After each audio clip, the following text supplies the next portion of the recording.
बिस्मिल्लाहिर्रहमानिर्रहीम। अस्सलाम वालेकुम दोस्तों आप जानते हैं कि डॉक्टर जाकिर नाइक का ताल्लुक भारत से है और वो दीन इस्लाम के एक ऐसे मुबल्लिग हैं जिन्हें भारतीय सरकार ने वहां से बेदखल करके अपने मुल्क से निकाल दिया है। उनकी शहरियत वहां से मनसूख कर दी गई है और उनके खिलाफ दहशतगर्दी के मुकदमात बनाए गए हैं।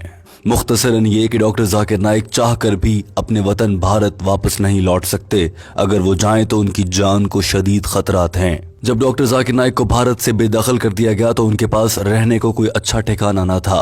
चूंकि डॉक्टर जाकिर नाइक दीन इस्लाम की तबलीग करते हैं, लिहाजा दुनिया के बेशतर यूरोपीय ममालिक जो आमतौर पर महफूज समझे जाते हैं, उन्होंने डॉक्टर जाकिर नाइक को कबूल करने से इनकार कर दिया, क्योंकि इस्लामोफोबिया और इस्लाम की नफरत में अंग्रेज कौम हद से आगे निकल चुकी है।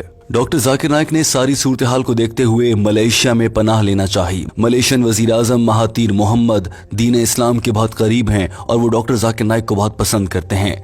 इसीलिए डॉक्टर जाकिर नाइक ने मलेशिया में PR हासिल की, यानी वहाँ के परमानेंट रेजिडेंट बन गए और मुस्तकिल तौर पर वहीं रहने लगे। मलेशियन हुकूमत ने डॉक्टर जाकिर नाइक को न सिर्फ रिहाइश बल्कि मुनासिब सिक्योरिटी भी अरेंज करके दी। लेकिन उसके बाद ऐसा होता है कि न महातीर मोहम्मद डॉक्टर जाकिर नाइक को पसंद करते हैं, ना ही मलेशियन अवाम डॉक्टर जाकिर नाइक को पसंद करते हैं। अलबत्ता वहाँ की पुलिस डॉक्टर जाकिर नाइक को बुलाकर 10-10 घंटे तक उनसे तफ्तीश करती है। आखिर ऐसा क्या हुआ कि डॉक्टर जाकिर नाइक जैसे दीन के मुबल्लिग को मलेशिया जैसे मुसलमान मुल्क में इतनी मुश्किलात से गुजरना पड़ा? ये जानने के लिए आपको डॉक्टर जाकिर नाइक का ये बयान गौर से सुनना होगा, जो अभी चंद सेकंड्स का क्लिप हम आपको सुनाने जा रहे हैं। Malaysia became fully Muslim. Then you had the Chinese coming, you had the Indian coming, the Britishers coming. They are our new guest. Somebody called me a guest. So I said, before me, the Chinese are the guest. They aren't born here. So if you want the new guest to go first, ask the old guest to go back. दोस्तों, इस बयान में doctor Zakir Naik ने हिंदुओं और चीनियों से मुताल्लिक और कुछ बरतानवी शहरियों से मुताल्लिक जो मलेशिया में आकर रहते हैं उनसे मुताल्लिक नस्ल परस्ताना ऐसे जुमले कह दिए थे जिन्हें लोगों ने गलत समझा और वहां पर डॉक्टर जाकिर नाइक के खिलाफ 150 से ज्यादा थानों में मुकदमात दर्ज करवा दिए गए। यही वजह थी कि वहां की पुलिस ने भी डॉक्टर जाकिर नाइक को हिरासत में लेकर एक मौके पर 10 घंटे और फिर एक और मौके पर 3 घंटे तक तफ्तीश की। दरअसल डॉक्टर जाकिर नाइक ने अपने इस बयान में कहा था कि अगर मलेशिया में आने वाले लोग मेहमान कहलाते हैं तो फिर मलेशिया में चीन से आने वाले लोग भी मेहमान हैं, मलेशिया में हिंदुस्तान से आने वाले हिंदू भी मेहमान हैं, बरतानिया से आने वाले लोग जो मलेशिया में रहते हैं वो भी मेहमान हैं, और अगर मेहमानों को मुल्क छोड़ना पड़ेगा तो सबसे पहले चीनियों, हिंदुओं और बरतानवी अंग्रेज़ों को मुल्क छोड़ना पड़ेगा, क्योंकि मैं तो मुसलमान हूँ और मैं मुसलमान मुल्क में रह रहा हूँ, लिहाजा मेरा इस पर हक ज़्यादा है। डॉक्टर जाकिर नाइक के इस बयान को दरअसल बहुत से लोगों ने नस्ल परस्ताना बयान कर दाना और समझा गया कि डॉक्टर जाकिर नाइक चीनियों और हिंदुओं के दरमियान मलेशिया के अंदर लड़ाई करवाना चाहते हैं और ये नस्ल परस्ती पर मबनी बयान है। यही वजह थी कि डॉक्टर जाकिर नाइक के खिलाफ मुख्तलिफ थानों में 150 से ज्यादा मुकदमात दर्ज कर दिए गए और डॉक्टर जाकिर नाइक को पुलिस हिरासत में लेने के बाद उनसे तफ्तीश के लिए पहुंच गई। इसके फौरन बाद मलेशिया की हुकूमत ने डॉक्टर जाकिर नाइक पर पब्लिक स्पीकिंग पर पाबंदी लगा दी और उनकी तकारीर रोकी जाने लगी। आज भी डॉक्टर जाकिर नाइक मलेशिया की कुछ रियासतों में तकारीर नहीं कर सकते हैं, यानी कि जो कुछ डॉक्टर जाकिर नाइक के साथ भारत में हो रहा था लगभग वही अब मलेशिया में उनके साथ होने लगा है। और इस सारी सूरत हाल में जलती पर तेल का काम कर रहा था मलेशियन मीडिया, जिन्होंने इस पूरे मामले की एक मिनट की कवरेज की और डॉक्टर जाकिर नाइक को एक नस्ल परस्त और एक मुतनाज़ आलिम दीन साबित करने की कोशिश करता रहा। Controversial Indian Islamic preacher Zakir Naik has apologized for what he called a misunderstanding of his recent remarks, but also said his remarks had been taken out of context. दोस्तों, यहाँ पर आपके जहन में सवाल आ रहा होगा कि डॉक्टर जाकिर नाइक को अपने मुल्क में दावत देने वाले महातीर मोहम्मद, जो कि मलेशिया के वजीर आजम हैं, उन्होंने इस पूरी सूरत हाल में क्या किया। अफसोसनाक बात यह थी कि मलेशियन वजीर आजम महातीर मोहम्मद ने भी डॉक्टर जाकिर नाइक के साथ कुछ ज़्यादा अच्छा बर्ताव नहीं किया और उन्होंने कहा कि वो परमानेंट रेजिडेंट हैं, यानी PR पर मलेशिया में रहते हैं। PR पर रहने के कुछ उसूल और ज़वाबित हैं, उन पर अमल करना होगा, अगर नहीं तो फिर ये मुल्क छोड़कर चले जाएं। मलेशियन वजीर आजम महातीर मोहम्मद ने कहा कि डॉक्टर जाकिर नाइक हमारे मुल्क में सियासी और नस्ल परस्ताना माहौल पैदा कर रहे हैं, जो कि चीनियों और हिंदुओं के लिए बिल्कुल भी अच्छा नहीं है। We have a multiracial, multi-religious population in Malaysia. We don't want anybody who comes up and express extreme views about race relation and about other religions. So to that extent, we cannot. ہم نہیں چاہتے کہ کوئی ہمارے ملک میں آئے اور مذہب سے متعلق نسل پرستانہ صورتحال پیدا کر کے غلط جملے کہے.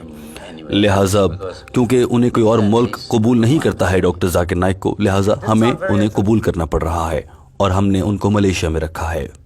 اس ساری صورتحال میں ڈاکٹر ذاکر نائک کے لیے وہاں جینا مزید مشکل ہو گیا جب ان کے ملک کے وزیر اعظم مہاتیر محمد نے بھی ڈاکٹر ذاکر نائک سے اختلاف کر دیا تھا.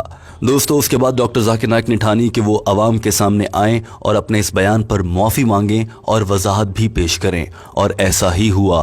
دین کے اس مبلغ سے معافی منگوائی گئی اور ڈاکٹر ذاکر نائک نے سب کے سامنے آ کر معافی بھی مانگی. معافی مانگتے وقت ڈاکٹر ذاکر نائک نے کیا کہا تھا، آئیے آپ کو وہ بھی دکھاتے ہیں. A man of peace, and that's what the Quran stands for. میں نے ہمیشہ امن کی بات کی ہے اور قرآن پاک بھی ہمیشہ امن کی ہی بات کرتا ہے. میرا مقصد دنیا بھر میں امن پھیلانا ہے، لیکن بدقسمتی سے کچھ لوگ جو مجھ سے نفرت کرتے ہیں وہ میرا مشن روکنا چاہتے ہیں. کچھ دن پہلے جب میں نے ایک کامیاب ٹور کیا ملیشیا کے علاقے کیلنٹا، اس میں آخری دن میں جب میں گفتگو کر رہا تھا 9 اگست کو، میں نے اسلاموفوبیا پر بات کی. The Sultan Muhammad Fort Stadium at Katobaru, in which more than 100 اس اجتماع میں 1 لاکھ سے زیادہ لوگوں نے میری گفتگو سنی. دراصل میری یہ کامیابی میرے نفرت کرنے والوں سے ہضم نہیں ہو رہی تھی. since the last few days پچھلے کچھ دنوں سے مجھ پر الزام لگایا جا رہا ہے کہ میں نسل پرستی پر یقین رکھتا ہوں اور میں نے نسل پرستانہ جملے کہے ہیں، have been quoting select اور مجھ سے نفرت کرنے والے میرے بیان کو جان بوجھ کر توڑ مروڑ کر پیش کر رہے ہیں اور اس میں غلط معلومات شامل کر رہے ہیں. میں نے سب کچھ واضح کر دیا ہے پولیس کے سامنے. مجھے پولیس نے بلایا تھا. However, saddens me البتہ یہ سب کچھ مجھے بہت تکلیف دیتا ہے. یہ پورا واقعہ اس نے بہت سے نان مسلم یعنی کہ غیر مسلموں کو یہ سوچنے پر مجبور کر دیا ہے کہ شاید میں ایک نسل پرستانہ آدمی ہوں. that those اس چیز نے مجھے پریشان کیا ہے کہ وہ لوگ جن کے دل دکھے ہیں انہوں نے میری بات ہی نہیں سنی، انہوں نے میری تقریر ہی نہیں سنی، مگر مجھ پر الزام لگا دیا گیا of context, اور میرے بیان کو سیاق و سباق سے ہٹ کر لیا گیا. it is a further concern for me that this creates a bad image for Islam, and it may drive میرے لیے یہ بات زیادہ پریشان کن ہے کہ اس سے دین اسلام کا تشخص خراب ہوگا. an evil I am staunchly against. As نسل پرستانہ جملے کہنا یا ایسے خیالات رکھنا جرم ہے اور میں خود اس کے خلاف ہوں. اسلام بھی اس کے خلاف ہے. ہمارے نبی کریم صلی اللہ علیہ وآلہ وسلم نے اپنی مشہور ترین آخری تقریر میں ارشاد فرمایا تھا کہ کسی عربی کو کسی اجمی پر اور کسی اجمی کو کسی عربی پر کوئی برتری حاصل نہیں. is not superior to a black. Neither is a black person superior to a white. اسی طرح سے ایک سفید آدمی کو ایک کالے پر اور ایک کالے کو کسی گورے پر کوئی برتری حاصل نہیں. Chapter number 49, verse number 13. O humankind, we have created you from a single pair of male and female, and have divided you into nations and tribes, so that it was never my intention to upset any individual or any community. It is against the basic میں نے کبھی بھی نہیں سوچا تھا کہ میں کسی بھی کمیونٹی یا کسی غیر مسلم کا دل دکھاؤں گا، convey my heart. اور اس پوری صورتحال میں میں دل سے معافی مانگتا ہوں اس غلط فہمی کے لیے. تمام لوگوں سے معافی مانگتا ہوں. اسی وقت میں سب سے یہ درخواست بھی کرتا ہوں بالخصوص نان مسلم لوگوں سے کہ پلیز وقت نکالیں اور میری تقریر کو سنیں، پوری تقریر سنیں. میرے لیکچرز یوٹیوب پر ہیں، پیس ٹی وی پر ہیں، موبائل ایپ ہے، ویب سائٹ پر ہیں، مگر آپ ان سب کو سنیں. I was deeply touched by the hundreds of thousands of people. اور جہاں لوگ مجھ سے نفرت کر رہے ہیں وہیں بہت سے ہزاروں لوگ ایسے ہیں جنہوں نے مجھ سے میری سپورٹ کا اظہار کیا. ان کا بھی بہت شکریہ. Jazakallahu khairan. May Allah reward you with the best. دوستو، ڈاکٹر ذاکر نائک نے ایک بیان میں آ کر عوام کے سامنے معافی مانگی اور اس کے بعد یہ معاملہ وہاں سے کچھ حد تک رفع دفع ہوا. البتہ ڈاکٹر ذاکر نائک کے خلاف 150 سے زیادہ درج ہونے والے مقدمات آج بھی تسلسل کے ساتھ چل رہے ہیں اور کسی بھی وقت ملیشین حکومت اگر چاہے تو ان مقدمات میں فیصلہ سنا کر ڈاکٹر ذاکر نائک کو ملک بدر کر سکتی ہے. مگر اس کے بعد ڈاکٹر ذاکر نائک کے پاس شاید زیادہ آپشن نہیں بچیں گے، کیونکہ یورپی ممالک ڈاکٹر ذاکر نائک کو اپنے ملک میں رکھنے پر تیار نہیں ہیں. بھارت انہیں उन्हें अपने मुल्क से निकाल चुका है, मलेशिया यहाँ से निकाल दे तो उसके बाद डॉक्टर जाकिर नाइक के पास शायद पाकिस्तान आने का ही रास्ता बचेगा। मगर देखना यह है कि क्या पाकिस्तान डॉक्टर जाकिर नाइक को वेलकम कर सकता है या डॉक्टर जाकिर नाइक के पास इसके अलावा क्या ऑप्शंस हैं। आप टीम हम कदम को अपनी राय से आगाह कीजिए, कमेंट कीजिए और बताइए कि डॉक्टर जाकिर नाइक के साथ आखिर ऐसा सलूक करने वाले लोग कौन हैं जो जानबूझकर उन्हें मुख्तलिफ तनाज़ात में फंसा देते हैं।